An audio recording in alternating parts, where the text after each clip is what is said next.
Now, I'm someone who doesn't really spend too much time on social media. However, I did get into YouTube Shorts a few months ago, and there was a point in time where I was scrolling a lot. Sorry, my voice is so shit, I've got the flu, I'm sorry. So I was just scrolling YouTube Shorts, you know, the average. Same thing as someone on TikTok, and I came across a YouTube short from a channel called Hamza's Den. He's a Muslim, and he just does debates, you know, talks to people about Islam, and, you know, he's just a nice guy, man. Go mess with his content if that's the stuff you're into.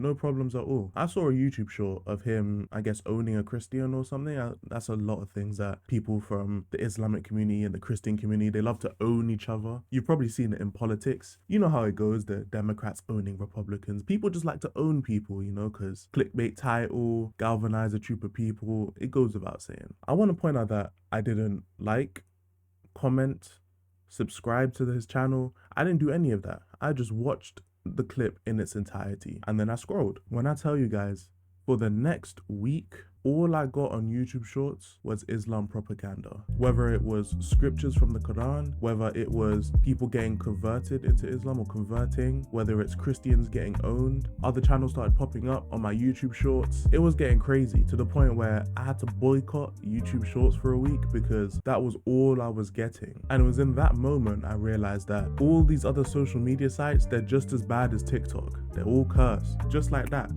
It just pumps out anything that it thinks you believe in to reaffirm what you believe in. Now, this isn't me trying to hate on Islam or trying to hate on Muslim people. This is just me talking about how I got to this conclusion. I'm just pointing out the fact that I watched one short in its entirety and it was enough for the algorithm to think that I was either Muslim, wanting to become Muslim, or was just into the religious politics, debates and all that shit. And it was enough to just pump out for a week straight nothing but Islam propaganda. And it got me thinking, right?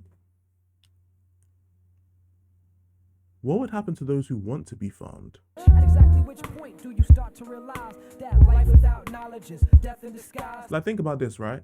Let's take like the US elections going on right now. I don't care enough for me to make a video about it, but you know, the whole Trump assassination shit. On Twitter, things are going around that it was staged, it's fake, he's just galvanizing his supporters, all this type of jazz. But people who actually want to believe that will get pushed nothing but people talking about that, right? The same way as if you just support Trump or you support Biden, you're going to get pushed things by social media that affirm what you believe in, whether it's people owning Democrats or people owning Republicans or, I don't know, some crazy ass Sigma edits. You know, you're going to get something that enforces what you believe. And in my opinion, the fact that you can't just be given things that you don't agree with, you have to go and seek them out on social media, it's the reason why everything is so radicalized, and it's the reason why everyone has a hot take. And the best thing I've ever done for myself in terms of me growing and developing is talk to old people, or just talk to people who aren't invested in social media, because they tend to be the most normal and just have the most normal takes. I hear so many people saying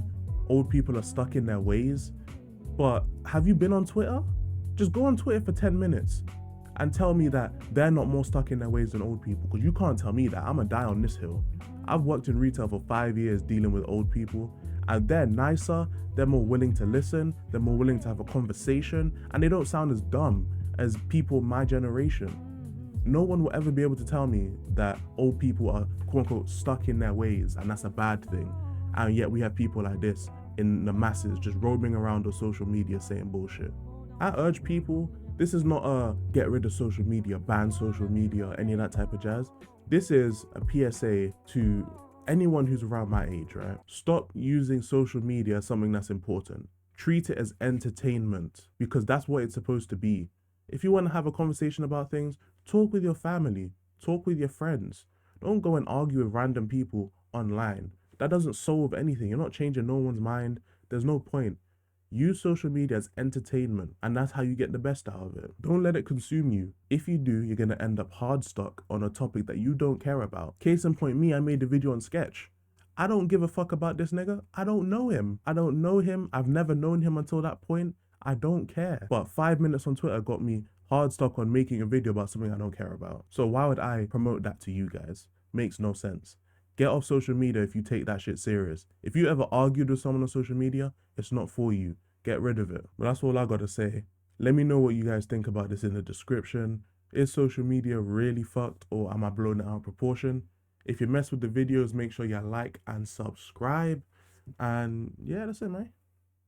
Peace. I'm not a savior nor a saint. Told 30s and sticks with an open case. I try to behave when I know I can't. So purpose of this is to motivate. What's the ticket? Shit we can negotiate. Take a toke of the law while I pull the drink.